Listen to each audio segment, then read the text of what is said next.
Hey everybody, welcome to the video. So we'll go over the O'Reilly Auto Parts 500 at Texas Motor Speedway on Sunday, July 19th at 3 p.m. Eastern. But before we continue, as always, if you guys could just leave a like, and if you're new to the channel, you might as well hit that subscribe button. It's going to be here all season long trying to help you guys become better NASCAR DFS players. And I cover other sports as well, and thankfully, we're getting other sports back very soon. We have baseball coming back in less than a week. We actually got the pricing out for on Draftkings just yesterday, so I'm very excited about that. I'm sure you guys are as well. I'll be doing daily videos for baseball. We also have NBA coming back, which I also do daily videos for as well. So a lot to look forward to. It's going to be very busy, but it's going to be very fun as well. So I'm very excited for it. If you guys want to follow me on Twitter, MattCrispinell16. You can follow me on IG at CPen16. And if you want more content over on Patreon, that's always much appreciated. We have over 320 members now, which is absolutely awesome. I do appreciate each and every single one of you guys. If you guys are interested, you hit the link in the description below. If you're not, that's fine. Let's just get into the preview of this race. And as per usual, I forgot to mention when the live stream will be. I'm thinking it's going to be at 12 on Sunday. Not totally sure yet, but I will tweet it out and you guys will see anyway. So just plan for 12. Pretty sure that's when it's going to be, but you never know. So anyway, this is the O'Reilly Auto Parts 500. There's your outline of the track. It's a big, large oval. It's 1.5 miles in length. We are at Texas Motor Speedway. It was repaved in 2017, so do not use any data prior to that as it was repaved and the track has changed. So we're going to be using the last 6 races as a sample size. And we have 334 laps, which means there's 250.5 Dominator points available, and this is going to be a very, very long race. If you're thinking of Kentucky, how long and boring that was, add an extra 100 miles to that, as Texas is not really an exciting track, just a 1.5 mile cookie cutter track. These really aren't the most exciting races in the world. But this time we have 500 miles, so it's going to be very long, and it could be pretty boring, but with 250 Dominator points available, we're going to want at least 2 Dominators in our lineup. For the most part, we're probably looking at 2 to 3 Dominator builds. But since the 2 guys starting up front are pretty cheap, you might be able to squeeze in 4, maybe 4. Not really planning on playing 4, but you could stretch it to that due to the soft pricing on the guys on the front row who I do think can lead laps. So we're looking at 2 to 3 Dominator builds for the most part, but you could stretch it to 4. And that's really it for the preview. It's nothing too tricky here. It's just your 1.5 mile track, but there's an extra 100 miles than usual. So that's it for the preview. We can probably get to the driver by driver breakdown now. And just remember, guys, this is not my most polished thoughts. My most polished thoughts will be on Patreon. This is kind of just my first rundown through the entire slate, so we're doing this together. My first initial reaction on the pricing for this slate is I think it's actually one of the best they've done this season since the restart, I should say. I think they did very well in the pricing. Now, there's a couple of guys that forgot the price up, like Ryan Blaney, but we'll get to that. I think he's way, way too cheap. He's a 10K plus driver at this point. He has been absolutely amazing. They forgot to price him up, but for the most part, they did pretty good. They didn't make Christopher Bell $15,000 like they have been. Not really, but like $11,500. They put him at a respectable $9,100. I think that's a good price range for a guy starting 33rd of Christopher Bell's talent. So I think they did good on that. I think they priced the Dominators well. You got the Harvicks, Halen, Truex, and Elliott's of the world at the very top, which that's how it should be. And I think overall they did pretty good. Eric Jones isn't way too cheap. I mean, he's not like he's low 7Ks. He's now in the mid 8K range, which is where he should be, even though I do know he does wreck a lot. But for the most part, they did a pretty good job. They priced up Michael Mcdowell, so I will give DraftKings a hand there. I think they did a good job. But anyway, let's go up top. We have Kevin Harvick. He's 11,300. He is starting 5th. And if you're just looking at stat sheets, Kevin Harvick is going to pop out to you. I mean, he is an absolute god at Texas. He owns the track. I mean, if he's averaging 92.6 DraftKings points per race the past 6 races here, that's absolutely insane. The second best is Kyle Busch, and he's all the way down at 60. That's over 32 points more than the guy in second place. He's got an average finish of 2.8. That's insane. An average finish of 2.8. Running position of 5.6. Driver rating of 125.8, which the second best is Ryan Blaney at 106.1. He's just so far and away better than the field at this track. He has 3 wins here the past 6 races, 5 top 5s, averaging 83 laps led per race, 53 fast laps. Kevin Harvick, I mean, I have a hard time seeing him not win this race. I think the guy that can give him some contention to this is Ryan Blaney. He's just been so good at 1.5 mile tracks. But Kevin Harvick, I mean, he's a heavy Vegas favorite here, and I have a hard time, if it's a clean race for him, I have a hard time seeing him not win this. I mean, he is an absolute monster at Texas. I mean, he's won 50% of the races here the past 6 races. Now, they all have been in the fall. but this is not in the spring either. It's in the summer, so it's a little bit different, but still. We should expect Kevin Harvick to do Kevin Harvick things here at Texas. If you're looking at the track type form for the last 10 races at 1.5 mile tracks, he's averaging the most DraftKings points per race at 60.5. He's got 2 wins. He's averaging the most laps led per race, the second most fast laps. If we're looking at the 2020 1.5 mile tracks, he's averaging the second most DraftKings points per race at 59. Has a win, 4 top 10s, 2 top 5s, averaging the most laps led per race. There is really no stopping Kevin Harvick here. Now, the only downfall with him is that he's very, very expensive at $11,300. But the thing is, if he comes out, leads 100 laps, and gets a win, it doesn't matter what his price tag is. He's still going to crush it. I mean, he's averaging 92 DraftKings points per race.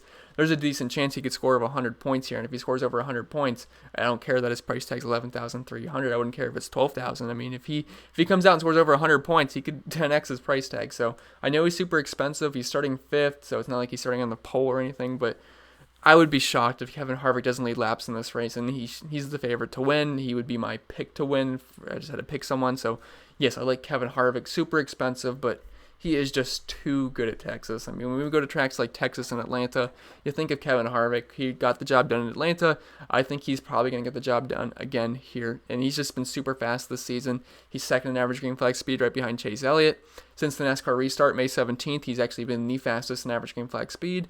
And at 1.5 mile tracks, he ranks 4th in average green flag speed behind Chase Elliott, Ryan Blaney, and I believe Brad Keselowski off the top of my head. Brad Keselowski. So, but overall, he's been amazing this season. So Kevin Harvick, I do like him quite a bit despite the high price tag.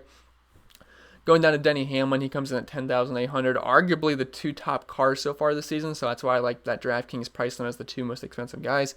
Hamlin is starting 7th. Now, if you're looking at his numbers at Texas, it's not going to look as pretty as Kevin Harvick.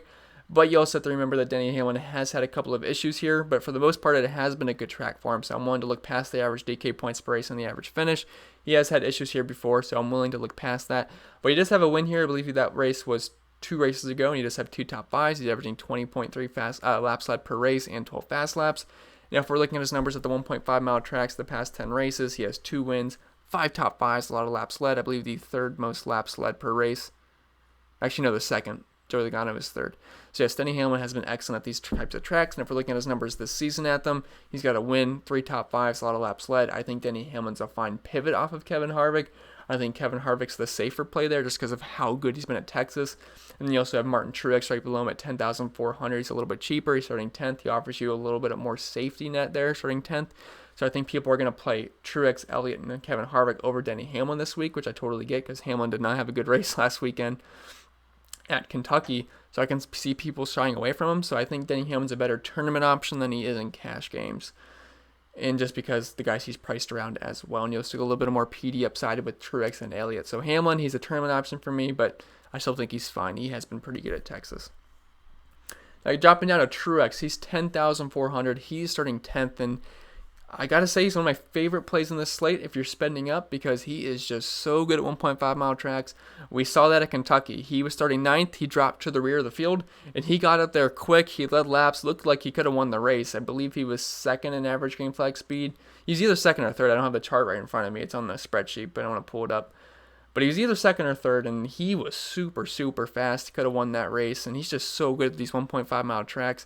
If you're looking at his numbers this season for average green flag speed, he's outside the top 10 overall. But when we go to 1.5 mile tracks, he's averaging the 3rd fastest green flag speed. So he just goes to show how good he is at these types of tracks.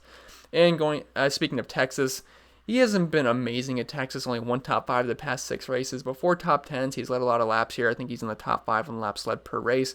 But if we look at his numbers at the past 1.5 mile tracks, the past 10 races, that does head into last year a little bit. He's averaging the 2nd most DraftKings points per race, 8.5 average finish, which is 2nd best, 8.8 running position, 104.5 drive rating, 1 win, 3 top 5, 7 top 10s, a lot of laps led. The most fast laps actually at 21.8, just edging out Kevin Harvick there at 21.4. So he's been absolutely awesome. If we're looking at so far this season, he has no wins at them, but 2 top 5s, a lot of fast laps, a lot of laps led, averaging nearly 60 DraftKings points per race. He's starting 10th. I think Truex is an excellent play. He's pretty safe starting 10th. He's about $1,000 cheaper than Kevin Harvick. So if you want to go with Truex over Kevin Harvick, I totally get that to save some salary. And he also offers you a little bit of PD upside as well. So Martin Truex, one of my favorite plays on the slate. I think he's an excellent option. Going down Chase Elliott, he's 10,000. He is starting 8th. I think he's another excellent option. Now, Texas has not been his greatest track. As you can see, he has 0 top 5s here the past 6 races. Although, do remember he did have an issue here recently where he wrecked out of the race and finished 32nd, I believe, somewhere in the 30s. So it kind of killed his day. But overall, he's still averaging 45 DraftKings points per race here. He's not really been a huge lap leader here, only averaging 11.2 fast laps per race. But the thing is, Chase Elliott's just been so good at the 1.5 mile tracks this season. So if we look at 2020 specifically, I mean, he's just been one of the best. Now, I know he crushed us last week at Kentucky. He had a really good car early on. He was in 2nd place right behind Eric Amarola, looking like he was going to give Eric Amarola a fight for the lead there. Didn't end up happening, and then he finished 23rd. I think he did it. I think his team did another stupid pit decision, which kind of costed his day. But he was still 10th in average green flag speed, and just his numbers this season at the 1.5 mile tracks, he's got the 2nd best average running position of 6.6, the best 2nd best drive rating of 111, has a win, 3 top 5s, actually averaging the most fast laps per race at 27.5, a lot of laps led. Even though at Texas he has not been a real contender, I still think he's an excellent option just because of how fast he's been this season.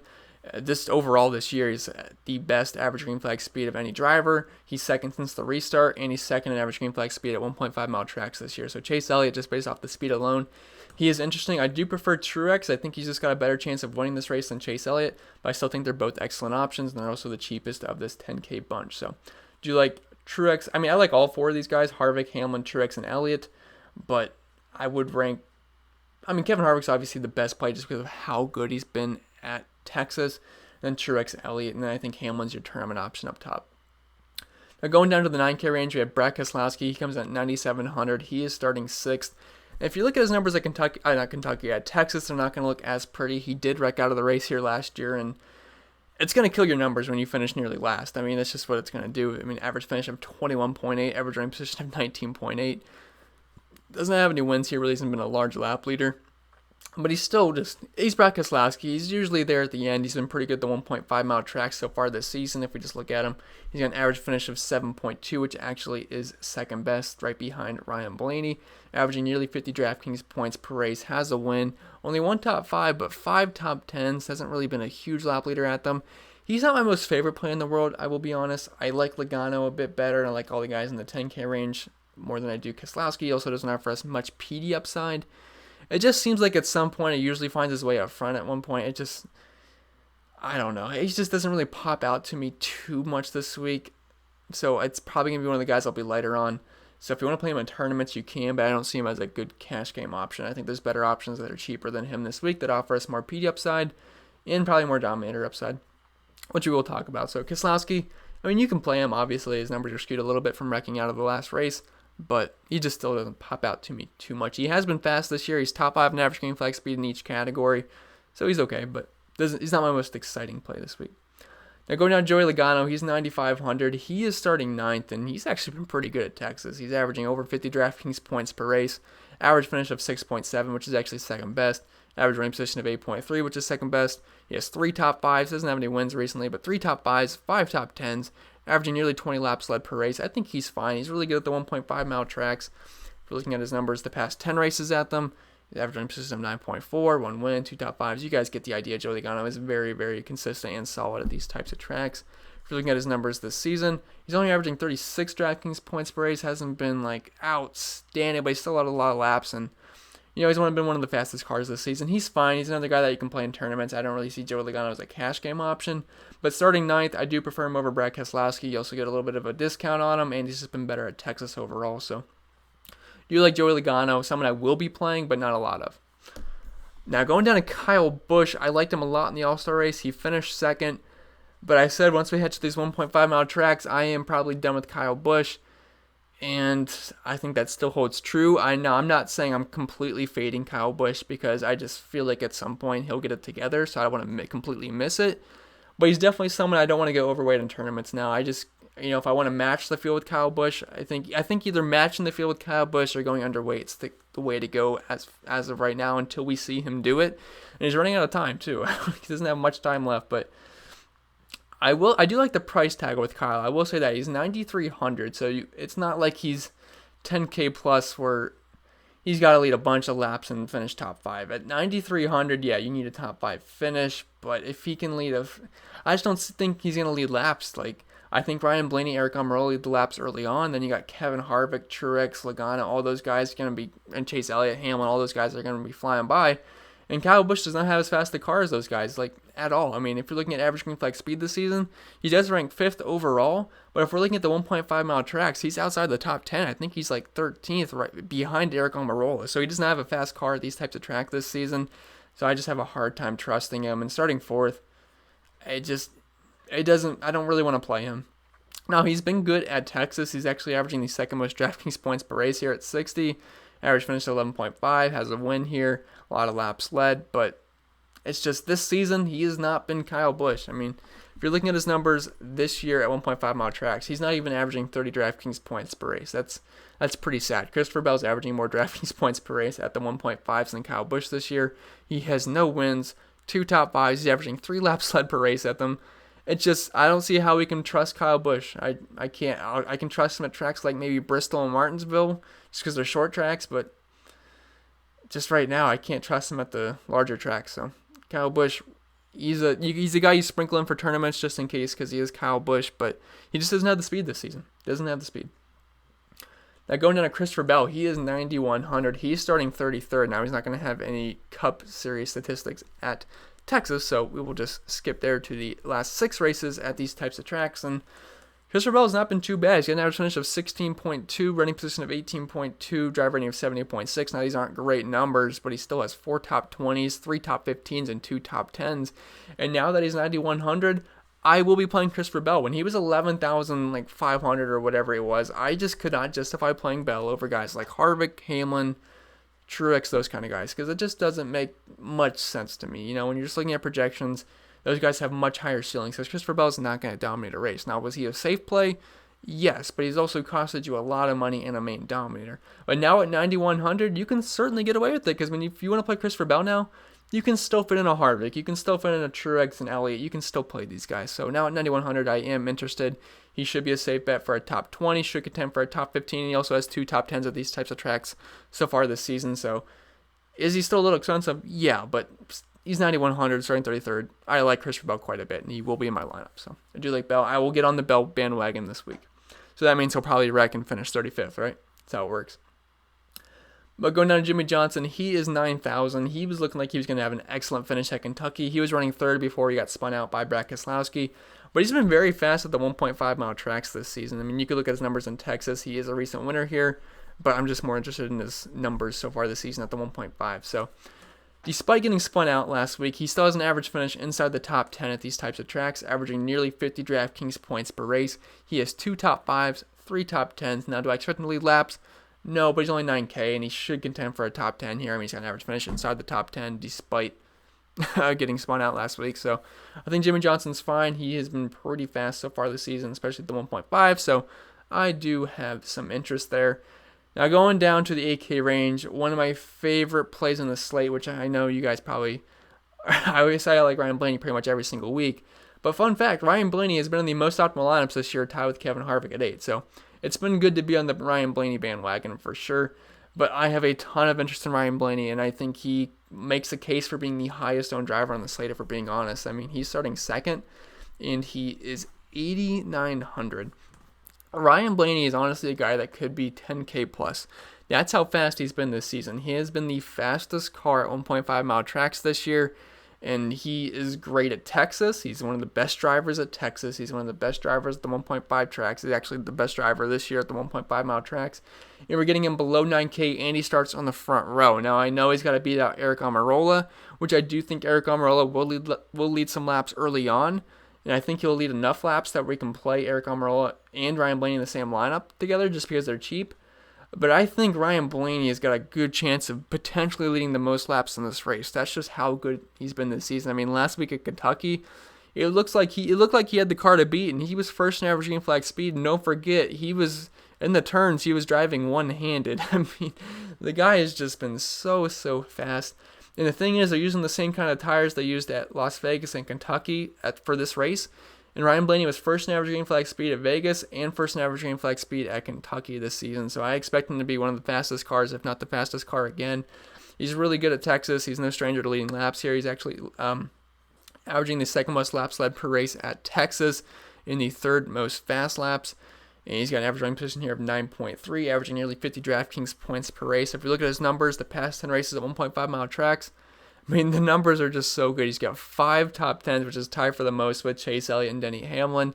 Average driver rating of 104.2. I mean, all these numbers are excellent. If you're looking at 2020 specifically, no one's even been close to Ryan Blaney. I mean, averaging 61.9 DraftKings points per race. I mean, this guy's been close. I'm just trying to really make the emphasis that Ryan Blaney's been awesome at these types of tracks. Average finish of 5.2, running position of 5.9, driver rating of 112.8, 4 top 5s, no wins, but he's due for one, and he's been absolutely awesome. He's 8,900. You're getting him at a big discount. Now, I know he's got to beat Eric Amarola in the jump, which he doesn't even have to beat Eric Amarola in the jump. I mean, even if he just gets a top 5 today at 8,900, he's going to be fine because he's going to get you some fast laps. I mean, there's just no chance he doesn't get any fast laps this race unless he gets into an incident. Now, even though I do think Eric Amarola leads the laps early on, I think at some point Ryan Blaney gets out front, leads a lot of laps. I think they're both excellent plays. I actually really like the front row. I like that they're both cheap. So I actually like how this race sets up, to be honest, because there's 2 guys in the front row that are cheap that I like a lot, and then you also have some better drivers starting further back in the top 12 that can lead laps later on in the race. So I like how this sets up. Ryan Blaney's an excellent play. Honestly, it would not surprise me if he's the highest owned driver on the slate. I mean, he's just way too cheap. Way too cheap for a guy that can lead a lot of laps, and he's very good at Texas too. So I think I made my point on Ryan Blaney. I like him a lot. Now, going down to Eric Jones, 8,600. So I feel like I've kind of been the leader of the Eric Jones and Ryan Blaney fan club this season. It's really worked out for Ryan Blaney. I mean, he's been absolutely awesome. But Eric Jones, he has been a wild card this season. He's either crushing the slate and he makes the optimal, or he wrecks out and crushes your day. But he has been nearly elite at Texas. I mean, he's been great. There's no disputing that. I mean, he's just been great. He's got an average finish here of 9th, average running position of 11.2. He's got 3 top 5s. I believe he's made 3 out of the past 6 optimal lineups here. He's been fantastic, and he was battling with Kevin Harvick for the lead last year, and he actually has led laps here quite a bit. I mean, he's averaging nearly 20 laps led per race, 9.3 fast laps. Now, his numbers at the 1.5 mile tracks this season in the past 10 races aren't going to look that pretty. If you're looking at the numbers this year, he's averaging less than 20 DraftKings points per race, average finish of 22nd, no top 5s, no top 10s, only 1 top 15 and 1 top 20. So yes, I can admit he's been very hit or miss, but this is a lot mostly due to him getting incidents, if we're being honest. I mean, he was good at Atlanta, he got into some issues. He was good at Homestead, got into some issues.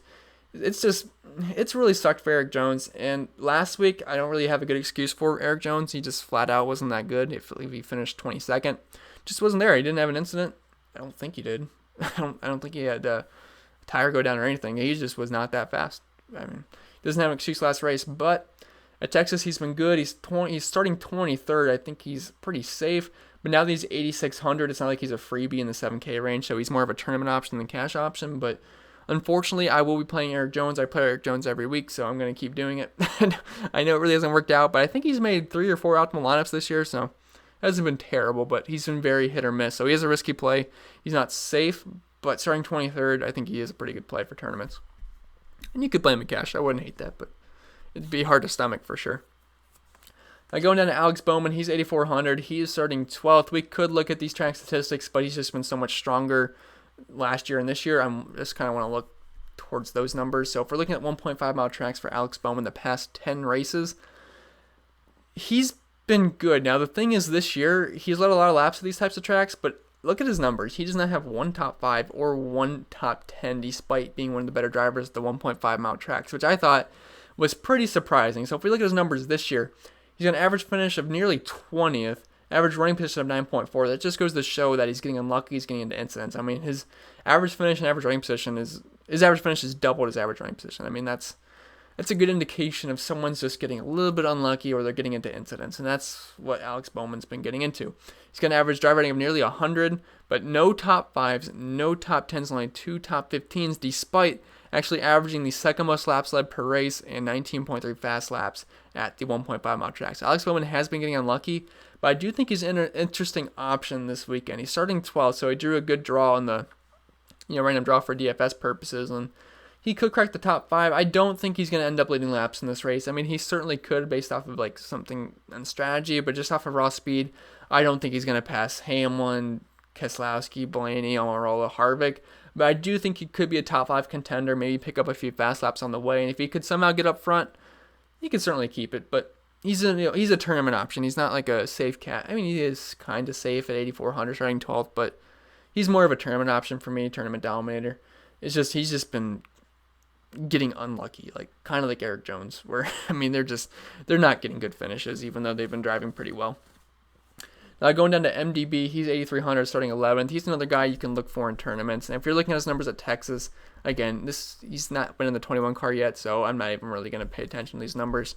So if we just look at this season at the 1.5 mile tracks, he's got an average finish of 12.8, pretty darn good. Average range position of 13.6, 2 top 5s, 2 top 10s. Really not a lap leader, but he's a guy that can grab a solid finish. Now, he's not an exciting play just because he's starting 11th, and he's going to need to get a top 10, and there's just better PD plays, in my opinion. I mean, you got guys like Reddick, Boyer, even William Byron, and Eric Amarola should lead laps. So MDB doesn't really stand out to me. I'd expect him to be less than 10% owned on this slate. If you want to play like 5% MDB, that's fine, but it's not an exciting play.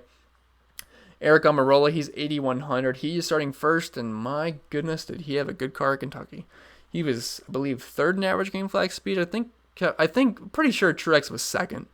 He was either second or third, but I'm pretty sure Amarola was third, Blaney was first. And look, out of all the guys starting in the top 4, I did not think Eric Amarola was going to be the dominator. Now, I thought Eric Amarola was going to be a good play just because he's been racking up top 5s, and I thought he could maybe roll off another top 5 finish. Well, he didn't, but he also led 128 laps. 128. Career high for him. I mean, the guys that were in the top 4, it was Kyle Busch, Joey Logano, Kevin Harvick, and Amarola was 4th, right? And, yeah, right? I think so. Let me double check that. No, I don't even have to double check that because Kevin Harvick was 3rd and Amarola was 4th. And all those guys in the top 4, you would think it would at least be Harvick if it wasn't Busch or maybe Logano. But no, it was Amarola. But the guy was just so good. He was fast. You could not pass the guy until Ryan Blaney did, like, forever in the race. It was a really boring race, but Blaney actually finally got to him. I mean, Blaney was super fast all day. But Amarola, I mean, he has been one of the hottest drivers on the field. Nowadays on the pole at Texas, a track that he's been really good at. Actually, last year he finished 2nd, and he led 62 laps there. So it's not like he's just not been good at Texas. It's actually been a really good track for him. He's got 3 top 10s. And like I said, he led 62 laps last year, finishing 2nd right behind teammate Kevin Harvick. And I don't see why that speed or momentum is going to go away for Eric Amarola. Now, he's starting in the front row with Ryan Blaney. It would not surprise me if Ryan Blaney beat him on the jump, but let's just assume Eric Amarola keeps the lead. He can lead a good chunk of laps early on, and if he gets a top 8, top 5 at that price tag, that'll get the job done. So I like Eric Amarola. I think he's a pretty good play. He's 8,100. He's very cheap, and if he leads a good amount of laps, I mean, he led 120 laps at Kentucky. If he leads 100 laps again at 8,100, you're going to have him in your lineup because he's going to be much higher owned than he was at Kentucky. I think he was about 15 to 20% owned at Kentucky. I mean, he's going to be pretty chalky. I mean, you're on the pole 8,100. The guy's been hot. You've been winning him in your lineups pretty much every single week. He's good here. He makes a ton of sense. You can play him and Blaney together. I think that's totally fine. Let's say Eric Amarola leads, 50 laps early on, then Blaney leads 50 laps. They're 8K, and they should get strong finishes. So they both make a lot of sense to me. Eric Amarola is super safe here, so is Ryan Blaney. Like the price tags, if we're looking at his numbers at 1.5 mile tracks this season, he's got a top 5, 2 top 10s. The lap sled's going to be skewed a little bit from the last race. I don't expect him to lead 100 laps every single race, but he's got the easiest path to dominating here, and we've seen how important clean air has been this year, so he's got that working for him. So I do like Eric Amarola. He should be strong. He's been fast. He's in good equipment. He makes some sense. Now going down to William Byron, he's 8K. He is starting 18th, and he's actually been pretty fast at the 1.5 mile tracks this season. They're using the same tires as Vegas and Kentucky, and he was very fast at Vegas. I think he was 2nd in average green flag speed. And if you're looking at his numbers this season at them, he's got 3 top 15s, 1 top 10, no top 5s. If you're looking at the past 10 races at the 1.5 mile tracks, he's got an average running position of 13.5, 1 top 5, 3 top 10s. Not like he's been absolutely elite, but he should contend for a top 15 here. Now, is he my most favorite play in the world? No, because there's a couple of guys starting further back. Or just, I guess there's just one guy that's starting further back in the 7K range. I was thinking Boyer starting 19th, but he's not, starting 17th. But he's okay. Byron's fine. He's more than likely a tournament option because a lot of people are going to be playing Tyler Reddick at 78 and Amarola at 81. So Byron should be decently low owned. I could see him being under 20%, probably around 15%, maybe a little bit less. So he's fine. I think he's a fine option. Now going down to Kurt Busch, he's 7,900. He's starting third. I'm not going to be too high on Kurt Busch, if we're being honest. Now, he's actually been pretty good at I keep wanting to say Kentucky. He's been pretty good at Texas and 1.5 mile tracks in general, but he's going to have to really get a top 5 here. I mean, it just makes much more sense to play Eric Amarola at 8,100 on the pole, because I don't think Kurt Busch is going to lead laps here. And if he does, I'd be surprised, and I just think he's going to get passed by Kevin Harvick, Chase Elliott, all those guys. So I have a hard time seeing Kurt Busch making the optimal here. He's pretty much guaranteed to lose a spot or two. He could contend for a top 5, but he really hasn't finished inside the top 5 at Texas the past 6 races. But he should get a top 10. And he's finished in the top 10 5 out of the past 6 races at Texas. Average finish of 8.5, averaging nearly 50 DraftKings points per race here. He's actually been one of the more solid drivers at 1.5 mile tracks the past 10 races, actually, too. He's got 4 top 5s, 7 top 10s, 1 win. Average running position of 12, average driver rating of 93.9. He's a fine option. This season, he's in the top 10 in average gameplay speed at the 1.5 mile tracks. Kurt's safe and solid for a good finish. The problem is he's starting third. If he was starting like 7th, 8th, or 9th, I think he'd be a pretty good play. But starting third, he's going to have a tough go to make the optimal lineup today. Or Sunday, unless you're watching this on Sunday. But one of the best plays on the slate, in my opinion, is Tyler Reddick. He comes in at 7,800.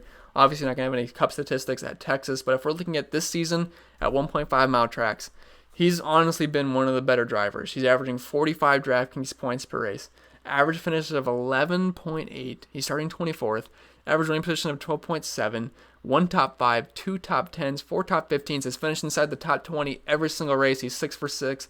Last week he made the optimal lineup at Kentucky, ran very, very well. It was a pretty similar track. Tyler Reddick should be an excellent play here. He's 7,800. His price came down. I think he was 8,200 last week, so now we're getting him at 7,800, starting 24th. He's a very, very safe play, someone I'm going to be playing a lot of, so I do like Tyler Reddick quite a bit. Going down to Clint Boyer, he's starting 17th. He's 7,700. I do think he's in play. Now, he's not my most favorite play in the world. I would prefer Reddick. Reddick's been better at the 1.5 mile tracks this season, but Boyer's fine. I believe he has an average finish of 15th at Texas, if I remember correctly. Yeah, average finish of 15.8, average running position of 14.9. Has a top 5, 2 top 10s, 4 top 15s.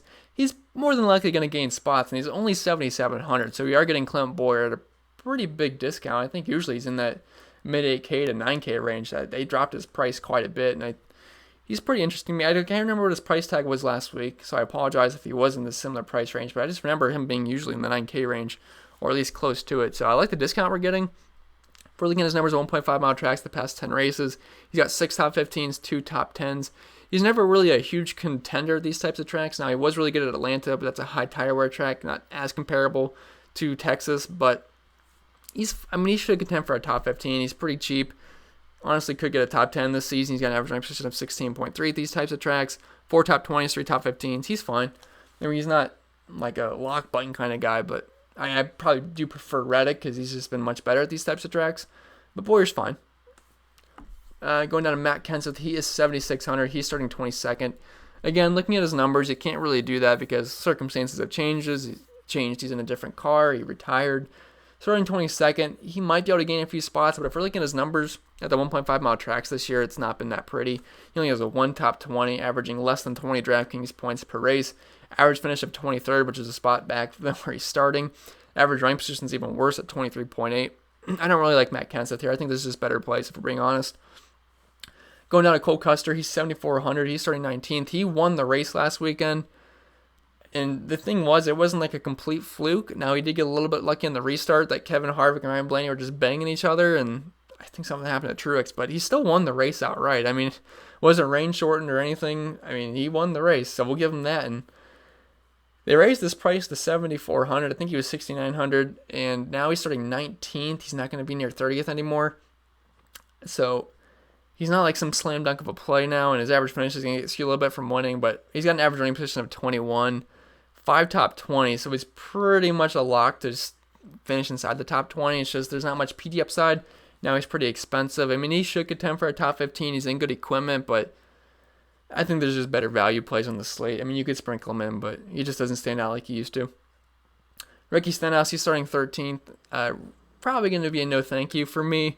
He does have 2 top 5s and 2 top 10s and 3 top 15s at 1.5 mile tracks this year, but it's a tough sell to play Stenhouse at 7,200 starting 13th. I mean, he's pretty much a lock to move back. If we're looking at his numbers at Texas, average finish of near 20th, average running position of 16.3, does have 4 top 20s and 3 top 15s, but in my opinion, there's just better plays in the slate. Bubba starting 14th, I can just cross that off pretty easily. In my opinion, I don't think I have to go too in-depth on that.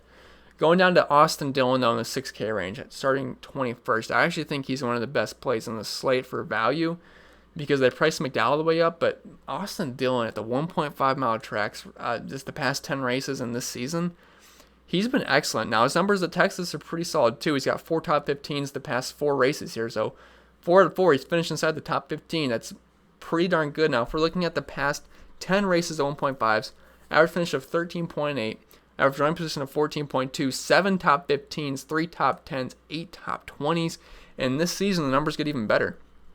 Average finish inside the top 10. Inside the top 10, that's pretty good for Austin Dillon.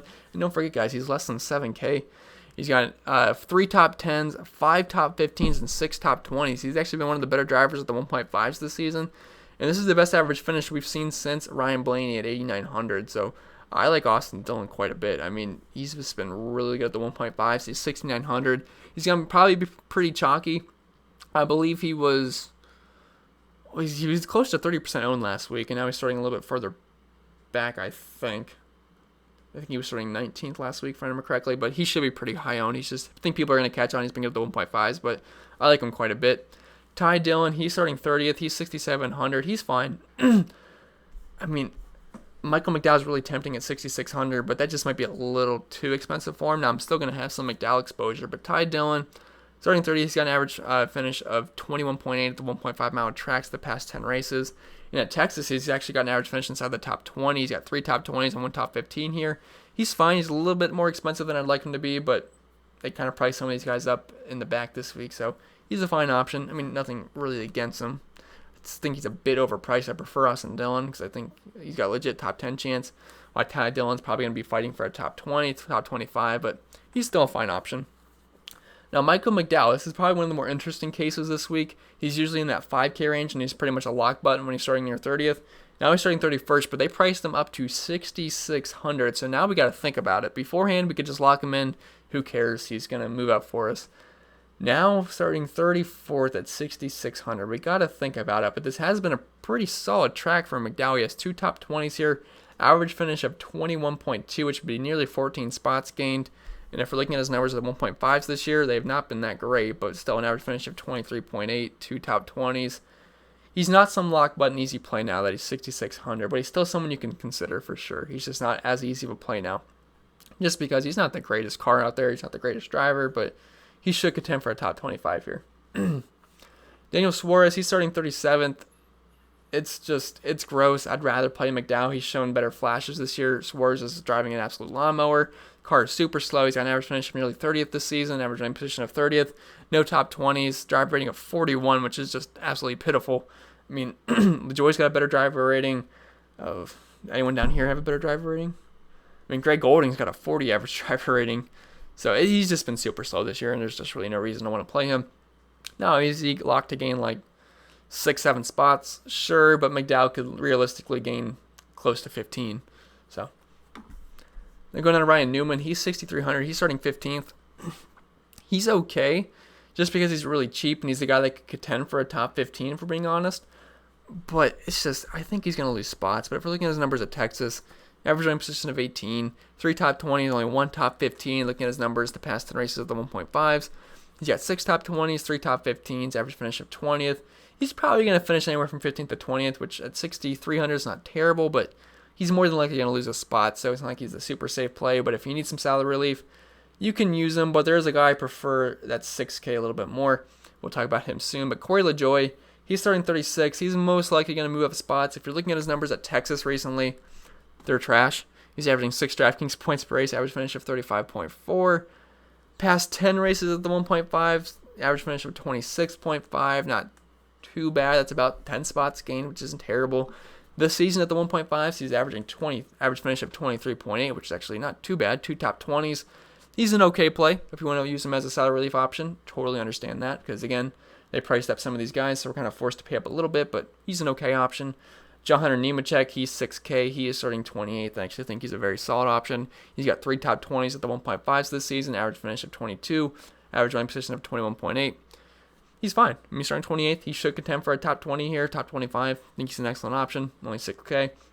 I could see quite a few people flocking to him. Chris Buescher, he's starting 16th.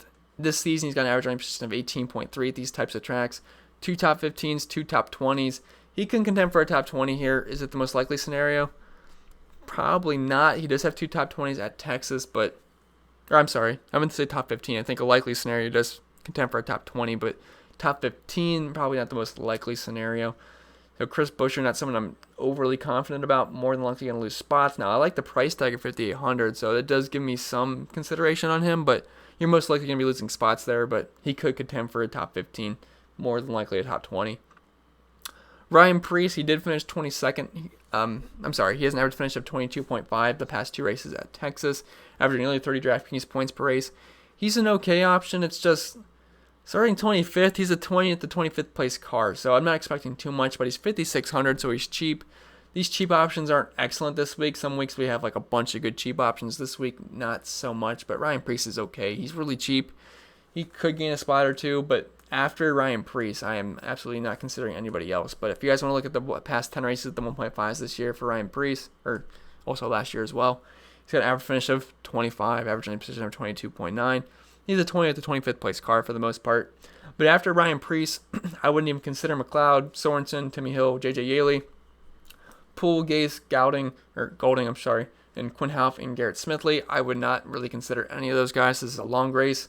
I don't think their cars are going to hold up that well. Probably going to be losing some spots. So, and I also just realized I put starting 38th from McLeod, Sorensen, and Timmy Hill. So I do have to fix that really quick. There we go. It's fixed, but really I have no interest in any of those guys. So after Preece, I will pretty much be exiting those guys out.